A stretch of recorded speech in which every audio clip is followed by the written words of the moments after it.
Շնորհակալություն, հարգելի գործընկերներ, ես իհարկե ստիպված եմ անդրադառնալ ընդդիմության կողմից հնչած մի շարք դիտարկումների եւ մեղադրանքների եւ ուզում եմ սկսել պարոն Օհանյանի այն հարցադրումից, թե արդյոք ռազմաքաղաքական ղեկավարությունից այսպես հարցաքննություններ, քրեական գործեր եղել են վերաբերող ուրեմն ռազմաքաղաքական ղեկավարությանը 44-օրյա պատերազմի մասով։ Պարոն Օհանյան, ես իրականում իհարկե ձեր իրավունքն նաև այդ հարցը գոյություն ունենալու իրավունք ունի, բայց եթե դուք նախանձախնդիր եք այդ հարցով, ինձ համար առնվազն տարօրինակ է, որ դուք նաև ձեր անցած ճանապարհը հաշվի առնելով ոլորտը եւ այլն, դուք չմասնակցեցիք 44-օրյա պատերազմի քննիչ հանձնաժողովի աշխատանքներին, որտեղ որ վարչապետը 10 ժամ մոտավորապես եկավ եւ պատասխանեց հարցերին։ Ինձ համար առնվազն տարօրինակ է, որ դուք բաց եք թողել այդ հնարավորությունը գնալ եւ այդ մասնակցել եւ վարչապետին հարցեր տալ։ Ու այստեղ իմ միակ եզրահանգումը այն է, պարոն Օհանյան, որ դուք չեք մասնակցել, որովհետեւ դուք վստահ չեք եղել ձեր վրա, որ այդ հարցերը, որ դուք տաք, արդյոք այդ պատասխանները, որ հնչելու են, դուք այդ պատասխաններին ունենալու եք հակափաստարկ, թե չեք ունենալու։ Դուք դրա համար չեք մասնակցել։ Նույն տրամաբանության, պարոն Օհանյան, այդ նույն տրամաբանության, որ նախկին նախագահները վախենում են գնալ բանավեճին մասնակցել Նիկոլ Փաշինյանի հետ։ Այդ նույն տրամաբանությամբ ինչ որ իմաստով դուք վախեցել եք գնալ քննիչ հանձնաժողովում խոսալ, հարցեր տալ, որովհետև դուք իմացել եք, որ հնչելու են պատասխաններ եւ արվելու են հարցադրումներ, որոնք ձեզ ավելի վատ իրավիճակի մեջ են դնելու։ Ու առնվազն ինձ համար զարմանալի է, որ եթե դուք իսկապես մտահոգված եք եւ նախանձախնդիր եք, բա մասնակցեք այդ հանձնաժողովի աշխատանքներին, խի չեք մասնակցում։ Պարոն Մինասյանը ասում է հաղթանակած նախագահներ, էլի անընդհատ սիրում են իրանք ասել հաղթանակած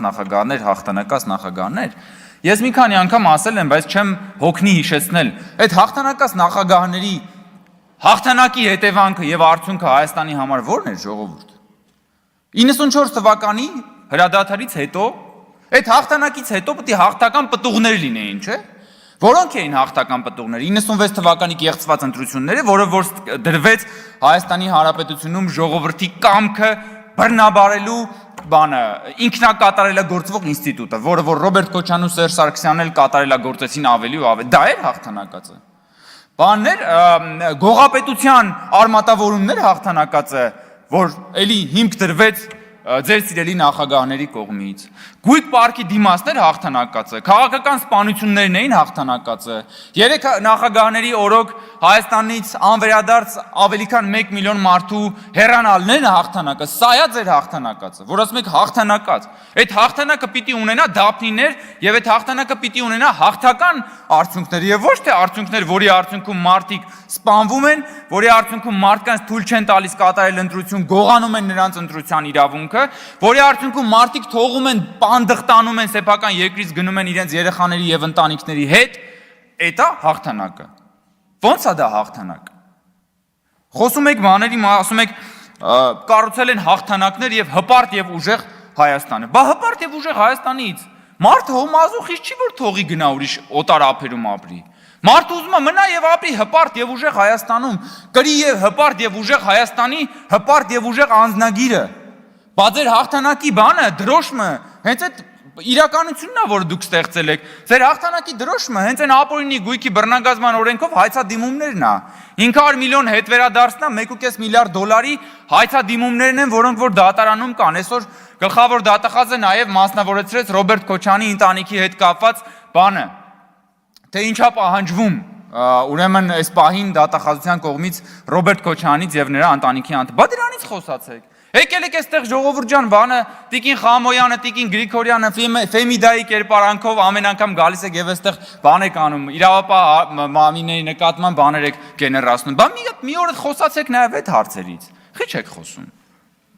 Լևոն Քոչարյանը բան է անում։ Իր ելույթի ժամանակ խոսելով ոստիկանական գործողությունների մասին մեջբերում է հղում է անում պետդեպի զեկույցին։ Այսինքն կարևորում է պետդեպի զեկույցը, լեգիտիմացնում է իր համար պետդեպի զեկույցը շատ լեգիտիմ փաստարկ է։ Շատ լավ, պարոն Քոչարյան։ Բախի չեք խոսում, որ նույն պետդեպի զեկույցով ձեր հայրիկը Ռոբերտ Քոչարյանը պատրաստվում էր բան անել, մեղրին տալ Ղարաբաղի դիմաց։ Բա երբ որ պետդեպի զեկույցը, պետդեպի փաստաթղթերը այդ մասով դուրս եկան, Ձեր խմբակցությունում իրար հերթ չտալով հերքում եք, ասում եք ինչ պետք դեպի, ինչ բան, ոչ մի նման բան չկա, դա բան չի, լեգիտիմ փաստարկ չի, պարոն Արծվիկ Մինասյանն էր երևի նաև այստեղ իր ոճի ելույթներ ունենում, ասում էր, հե ինչ կա, որ ինչ որ դիվանագետներ են, էլի ժամանակին խոսել են, հիմա այդ գաղտնազերծված պետք դեպի թղթերին խեք ուշադրություն դարձնում, բայց երբ որ ձեզ է վերաբերում, պետք դեպի թղթերը դառնում են լեգիտիմ։ Երբ որ ձեզ վերաբերվում է այն մասին, որ պատրաստվում էիք մեղրին տալ Ղարաբաղի դիմաց, այդ ժամանակ պետք դեպի թղթերը, պետք դեպի ուրեմն գաղտնազերծված փաստաթղթերն ու բաները արդեն դառնում են ապալեգիտիմ, բայց ո՞նց է լինում, հարգելի գործընկերներ։ Պարոն Մինասյանը ասում է, բանը ուրեմն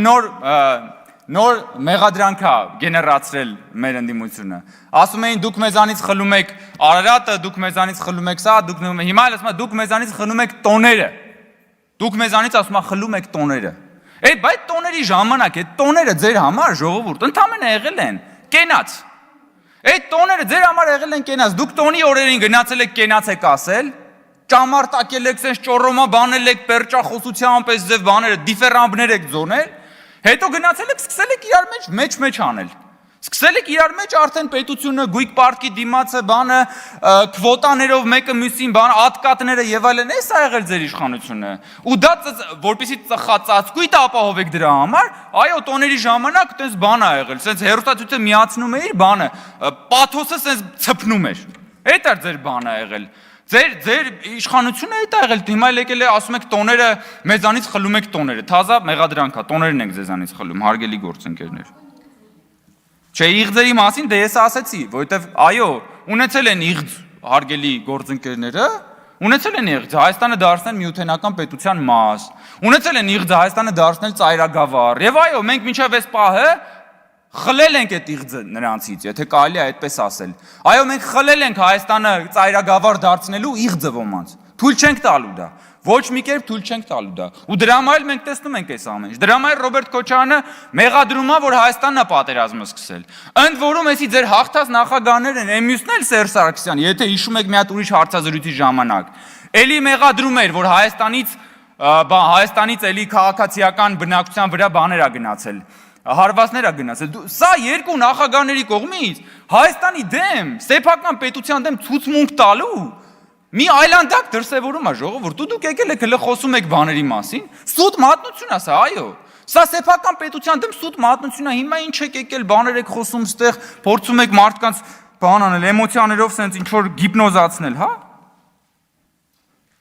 Պարոն Մինասյանն ասում է, դե բանը հիմա էլ իշխանությունն եք, դա բան արեք։ Պատժեք նախկին շրջանում բռնություն կիրառողներին։ Այո, բա մենք էլ ենք այդ ասում, եւ նախկին եւ ներկա շրջանում բռնություն գործադրած, ապօրինություն գործադրած բոլոր մարդիկ պիտի պատասխան տան։ Բայց երբ որ այդ մարդկանց ուզում ենք արդեն օրենքով սահմանված կարգով արդարադատությունը սկսում է պատժել, այդ ժամանակ էլ գալիս ասում եք դուք մեզ հետապնդում եք, դուք մեզ հալածում եք։ Հիմա կենտրոնացեք, կողմնորոշվեք, ձեր բանը ակնկալիքը ո՞րն է։ Ասում է, չեմ հիշում, էլո, կարծեմ Տիկին Խամոյանն էր էլի խոսում էր SMS-ով աշխատանքից ազատվելու բանի մասին։ Ես էլի եմ ասում, բայց թե դուք դժգոհում եք դրանից, Ժորժ ջան, ոնց եղավ, որ ձեր պատգամավորական ցուցակում միանգամից 3 հոգի մանդատից հրաժարվեց, որ Ռոբերտ Քոչարյանի որդին դառնա պատգամավոր, ոնց։ Դա ժողովրդավարության ոտնատակ ասպատակություն է ժողովրդավարության հանդեպ եւ պարլամենտարիզմի հանդեպ։ Այդ ո՞նց եղավ։ Այդտեղ SMS չի եղել, այդտեղ մեծ ունքի շարժում է եղել եւ վերջ։ Եկել եք ինչ եք խոսում SMS, լի մեկ բացատրություն տվեք, ո՞նց է եղել, որ Ռոբերտ Քոչարյանի որդին, որպեսզի դառնա պատգամավոր, միանգամից 3 հոգի մանդատից հրաժարվում են։ Ո՞նց։ Դուք հաշվետվություն ներկայացրել եք ձեր ընտրողներին, որ գնացել եք այդ ցուցակով ընտրության եք մասնակցել եւ բան եք արել։ Բանն ասում է, Արծվիկ Մինասյանը Օրվելից է բերում, Օրվելի անտիուտոպիայից բերում է բաներ է ցիտում։ Ես որ առավոտյան ասեցի, Օրվելի իսկական անտիուտոպիան այն էր, երբ որ Հովիկ Աբրահամյանը կոռուպցիա դեմ պայքարի խորհրդի նախագահն էր, դուք էլ այդ ժամանակ այդ կառավարության անդամ եք։ Այ դա իսկական անտիուտոպիա է, այ դա իսկական անասնաֆերմա է, այ դա իսկական անասնական մոտեցում է եղել սեփական պետության հարստության նկատմամբ, եկել եք ստեղ Օրվել եք ցիտում։ Իսկ Օրվելի ամենալավ բանը ցիտատը, եթե ուզում եք այդ բանից հիշել, լենա որ բնորոշա ժողովրդավարությանը, որ ասում է, որ ազատությունը 2-ին գումարած 2 հավասար է 4 ասելու կարողությունն ու ազատությունն է, ու այսօր Հայաստանում դա կա։ Այսօր Հայաստանում կա ամենակարևորը 2-ին գումարած 2 հավասար է 4 ասելու ազատությունը կա, որը ձեր ժամանակ չկար։ Ամփոփելով ես ուզում եմ ասել, հարգելի գործընկերներ, պարոն Պողոսյան, Ազգային ժողովի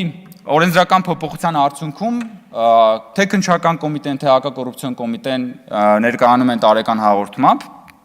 սա մենք չափազանց կարևորում ենք որպես ինստիտուտ, եւ սա ոչ միայն կատարված աշխատանքը թվերով վիճակագրորեն ներկայացնելու, սա նաեւ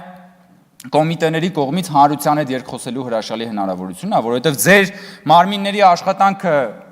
հրապարակային չի, եւ մարդիկ շատ դեպքերում կարող է չհասկանան, չպատկերացնեն, թե ձեր աշխատանքի այս կամ այն դրսևորումը ոնց է, ես ուզում եմ, որ դուք նկատեք այդ առանձնահատկությունը, ամենևին չնեղվեք, երբ որ ձեր շահառուները ընդդիմության գալիս եւ նաեւ ագրեսիվ ելույթներ ունեն, որտեղ այս մարդիկ իսկապես շահառուներ են, հոկտեմբերի 27, մարտի 1, նոյեմբերի 9,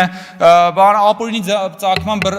բռնագազման օրենք այս մարդիկ դրա ակտիվ պաշտպաններն են եւ հիմա պետքա բնականաբար դրսևորեն որոշակի ագրեսիվություն, դրան պետքա նայել շատ իմաստուն կերպով, որևէ կերպ չտրվել էմոցիաներին եւ խոսել ըստ էության։ Շնորհակալություն։